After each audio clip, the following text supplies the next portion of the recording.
This is KUGAN CASSIUS for iFill TV in association with MTK Global. We're in the Double K gym here in Bromley. Delighted to be joined by KIERAN KEDDLE. How are you, mate? Absolutely, it's an honour as well, by the way, to be on IFL and to meet you as well. Bigger than I thought you were going to be. I know, lump. Massive lump. Lump, absolutely. Now, just recently, KIERAN, you were announced as the head of operations for MTK MMA, which is obviously MTK kind of what they've done in boxing over a very short space of time, as you're aware, moving into the MMA world. So talk to me about that link up and how that happened. Well, about 3 or 4 months ago, I went over to the head office in Dubai and we had several discussions, and they were talking about maybe moving into MMA, having a little sort of gander at a couple of fighters, and you could see it has a massive market. A lot of fighters now, you know, that are coming through. Before it'd be, you know, 20, 30 years ago, the only thing you'd be learning would be boxing. But now you're seeing a massive transition. They're starting to do stand-up with Thai boxing, they're starting to do MMA, wrestling, Brazilian Jiu-Jitsu. It's a much bigger sport. So I think MTK saw that as another market, another avenue to go down. So they started speaking about maybe doing shows for 2018. And for me to be part of it and what role I could do. I mean, I've promoted 40 shows now for Thai boxing, some white collar boxing shows as well, around Europe and the Middle East as well. So, sort of December last year,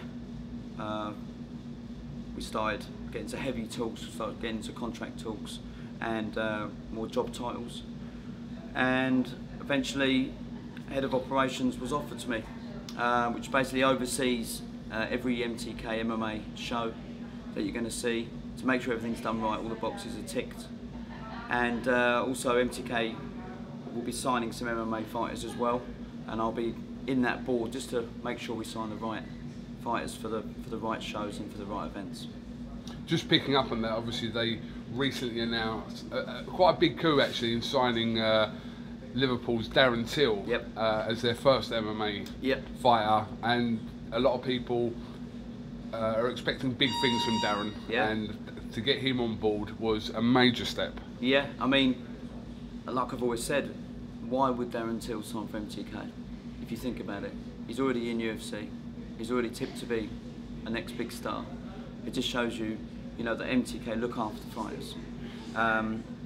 He's going to be like the face of MTK, you know, as one of the first initial signings. This is a big signing. You know, we're here to make a mark. Just before they signed him, head office called me up and said, you know, what do you think of DARREN Till? And I said, funny enough, he used to be a Thai boxer. I think it was about 20 fights undefeated. I watched his last fight. I think I even commentated on his last fight, would you believe? He then went to Brazil, was about 12 or 13-0.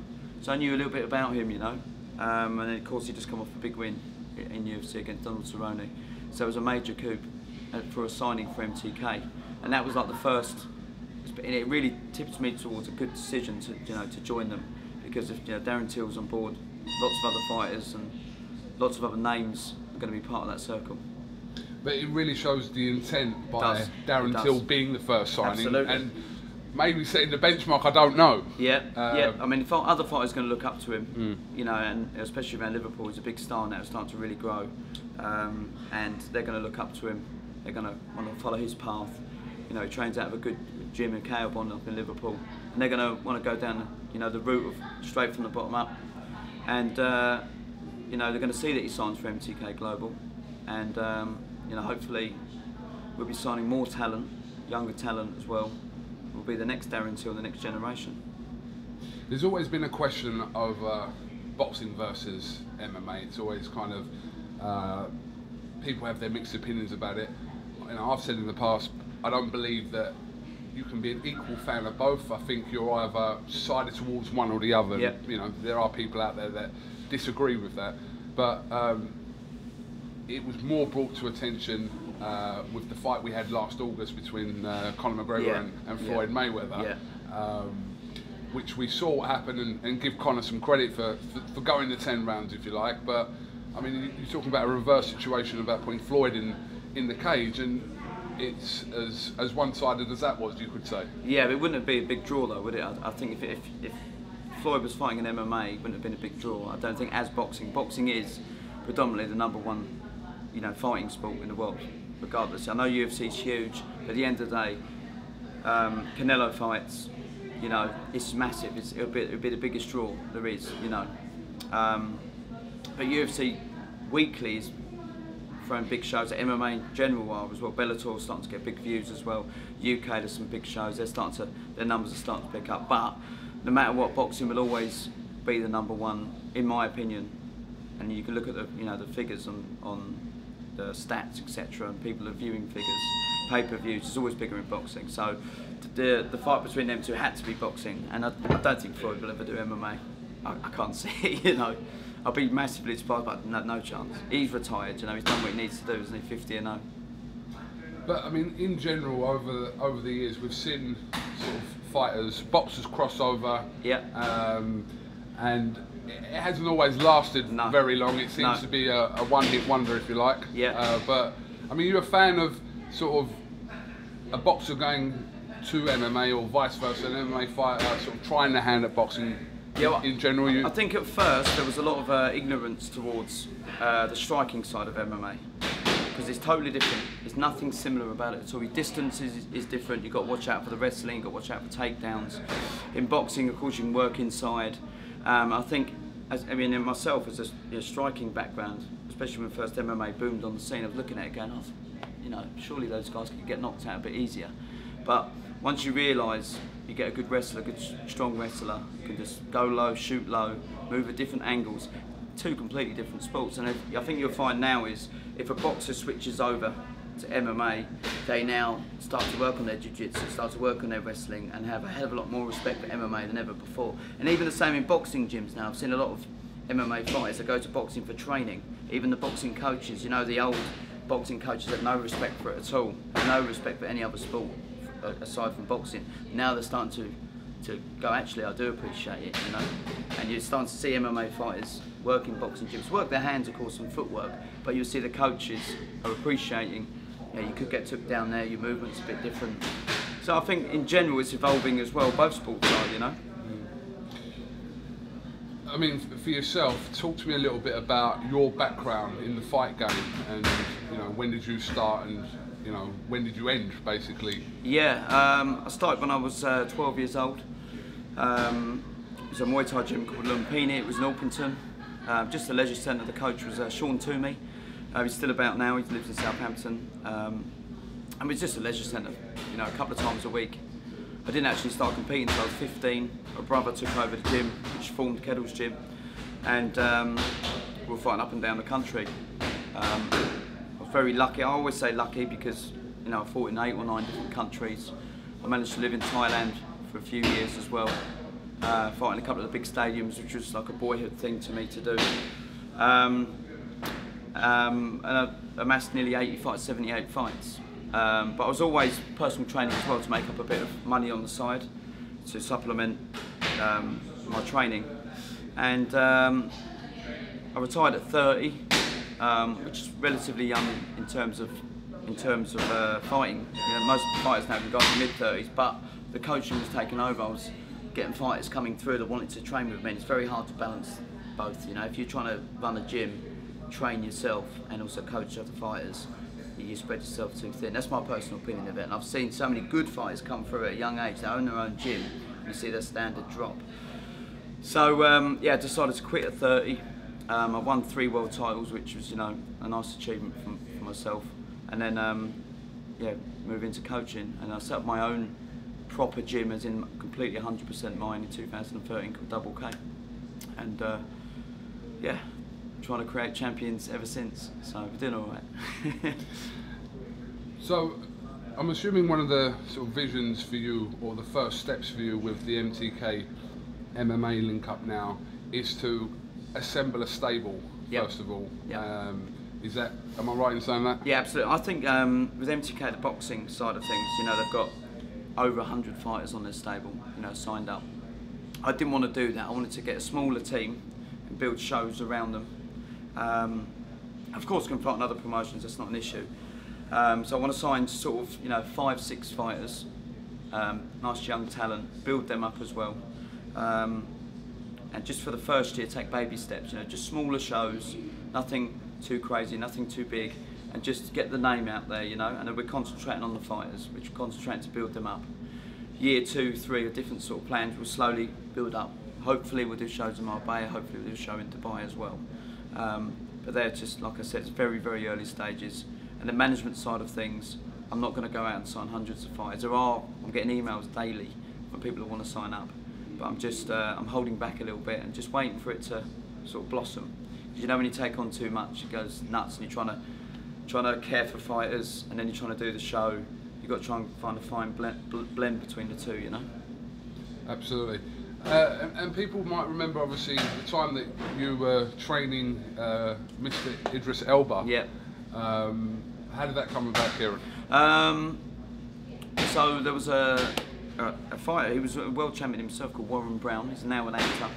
He retired when he was about 25, mid-20s, and he eventually got a role on Luther as Idris's sidekick. And Discovery Channel had done a show called No Limits, which was where he was in a car rally. I don't know if you saw it, was in a rally car, and it was one of Idris's dreams, is to be in a rally car. You know? He went in a plane, he did some crazy shit, you know. And then they followed up and said, let's do a spin-off, what would you like to do? And he said, I used to train kickboxing a couple of days a week, you know, before I became an actor. I want to fight. So they all laughed and said, you're fucking nuts, you know. So anyway, him and Warren used to just play about, you know, as mates, to become really good buddies. And then the idea blossomed, and Discovery sort of said, all right, you know, if we do this properly, you know, and you get the right team behind you, you know, you can free up some time, because he's a busy man, like crazy busy. Then let's see what we can do. Let's make it happen. But still thinking, really, you know, no disrespect. At the time, he was 42, 43.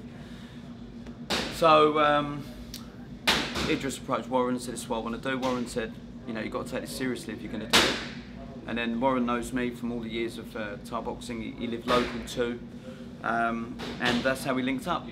So thank you, Warren. You know, and then of course after that we started the journey. It was actually only going to be 4 months originally, and he had a back injury.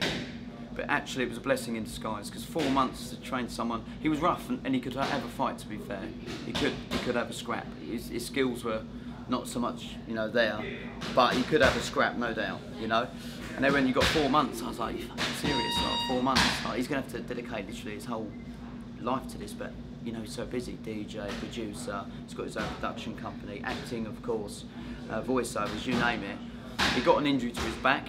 It looked like it was all over, but he was allowed to come back training, but he delayed it by another 6 or 7 months, and that gave us that time to develop a bond. You must have seen it over the years. You know, you get the coach fighter development. Yeah, absolutely. Yeah, and that grew as the show went on. If you've seen it, it grew, and we become friends. You know, and you could speak to him honestly. That was the important thing. So at first you're like, no, okay, let's just see what's happening. You know, this is a TV show, whatever. And after a while, it got serious. Like, come on, you've got to train properly.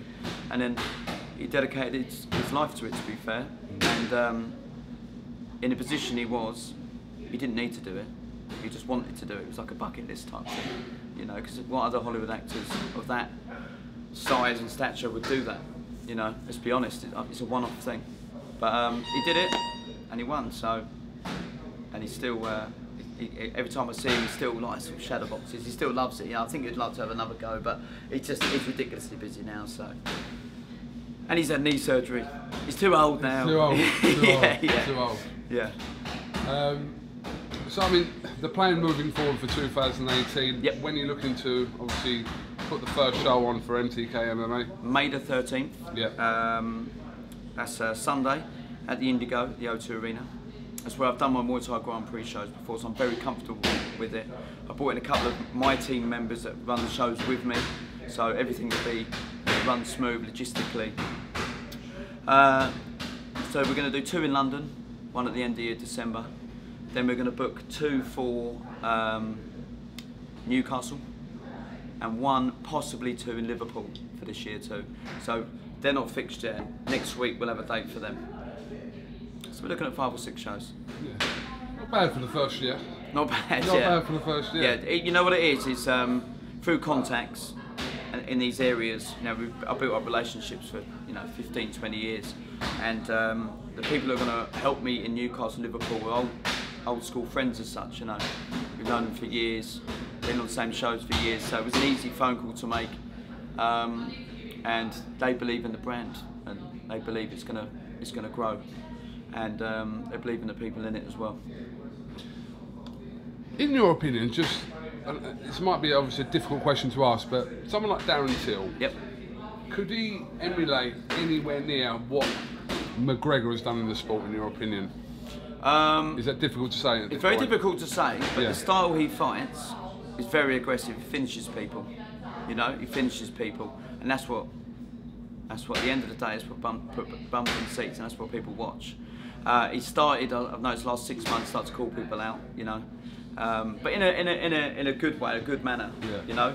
I think once he gets 1 or 2 more fights under his belt, and he's very popular in England, and he's starting to get some fans over in America, but I think 1 or 2 more fights, there's no reason why not, you know. He can talk the game and he can fight the game too. In my opinion, he's an absolute monster. I don't know if you've seen him fight, he's an absolute monster and he finishes people. But he did in Thai boxing as well at a young age, you know. He's one of these ones that, you know, when you go to a show and you see 20 fights, and you're like, yeah, you know, when you go shows every week, and all of a sudden you just see one guy stand out and you go, and all of a sudden, what happened to him? What happened to him? Oh, he's in Brazil. What's he doing in Brazil? You know, and all of a sudden he's knocking people out in Brazil. All of a sudden it's time for UFC, you're like, wow.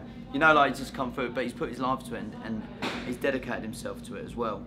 So he lives it, you know, he's training. I think even out of camp he's training as well, so he's one of these guys. But I think now Conor McGregor's set a certain level.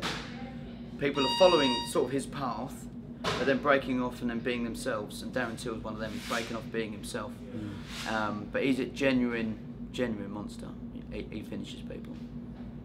Because half the appeal around Conor McGregor wasn't just what he was doing in the ring, but it was, to certain degrees, more so what he was doing outside the ring, his personality that kind of catapulted him to where he was. But it's always been like that. Or is, rather. You know, I'm not saying, you know, these fighters on that level, but you look at Muhammad Ali, you know, apart from being a fantastic boxer, world class, you know, no denying, one of the best ever, he could talk the game as well. Mike Tyson, you know, did things that not necessarily were good, you know, but he'd always talk at press conferences. You know, and he got known for different things outside of sports as well. You know, there's a kickboxer called Budder Hurry, I don't know if you've ever heard of him, very famous. He's done a couple of sort of naughty moves, you know, in the ring as well, kick people while they're on the floor and stamped them, etc. And he's got exposure. And, you know, McGregor, aside from, you know, knocking out Aldo, and that was his sort of biggest fight to win the championship, he's also excellent in press conferences, you know, and he talks the game and he gets the crowd going. And he's of course got Ireland behind him, hasn't he? You know, he's got that market of Ireland. He was one of the first real fighters to come out and, you know, started beating people and got the whole nation behind him. So I think especially nowadays with social media, it's not just about being a good fighter, you've got to sell yourself as well. It's a market, it is a market, and you know that more than I do. You know, the talkers, they're the ones that get the attention. You know, look at Tyson Fury, not fought for 2.5 years, yet there's more cameras and everything and interviews with him than any other fighter I've ever seen, you know. Yeah, no, it's a fair point, it's a fair point. It's, I always think in boxing where, compared to other sports, it's in the minority, so boxers have to sell it, you know. I know there are fights out there. Some naturally can. Naturally can. Yeah, Golovkin can, can't he? Yeah. You know, he can just sell it on his skill and ability. He doesn't really say much outside apart from, you know, I'm going to fight, I'm going to win. Really, you know. But he can sell it. Yeah, you're that brutal in the ring. Yeah, I suppose that kind of does the job for you. So. But I think like some of these fighters, if they're themselves as well in front of the camera, they're just themselves, then you should be able to sell it. You know, some people try to oversell it and try to push themselves too much, and they put themselves in positions where and are acting how they shouldn't act. You know, so. Yeah, it's difficult. It's a different market now. It's not just about turning up in the gym and training hard. You've actually got to get on social media. You've got to try and get all the interviews on top of the training. It's not easy, you know. Absolutely. All right, Kieran. Well, listen. Thank you very much for talking to IFL TV. Absolute pleasure. It's been insightful, and it's interesting to see how the journey with MTK MMA sort of grows, which I'm sure it will this year. Yep. And yeah, new acquisitions, more shows. I'm sure it'll be thriving before long. Yeah, long-term plan always, you know. Just slowly build it up. We're not here just for the next 6 months. We're here for, you know, for good. I did back in the day try to invent my own type of specialist MMA. I did. Okay. Yeah. It was Sri Lankan wrestling. You're right. Okay. Where you can only use left arm and right leg. But it didn't go down too well, to be honest. I'm the only one that can actually do it. So if you want to me to show you a couple of moves, right? What about your southpaw? It's not for you. It's not for you. Oh no, you can't do it. Not left southpaw. arm, right leg. That's it. Try it out. Just if you've got a couple of novices. We've got a sparring class in a minute. For a laugh, yeah. I'll say we've got to try this new sport. Sri Lankan wrestling. Left arm, right leg. Left arm. Yeah. Right leg. Yes. Only. That's what you can use. So you can't use your left leg or right arm. What's the actual? How would you even win this ridiculous thing? Listen, we set ourselves tasks back in Sri Lanka. Google it. Google it, Kieran. Google it. I will. Listen, thank you very much for your time today, and listen, I'm sure obviously we'll be catching up with you soon. And thank you very much. Ahead of the show on May the 13th for Absolutely. Indigo 02. Stream live by IFL. Coming soon, definitely. All right, thank you very much, Kieran Keddle. Thank you.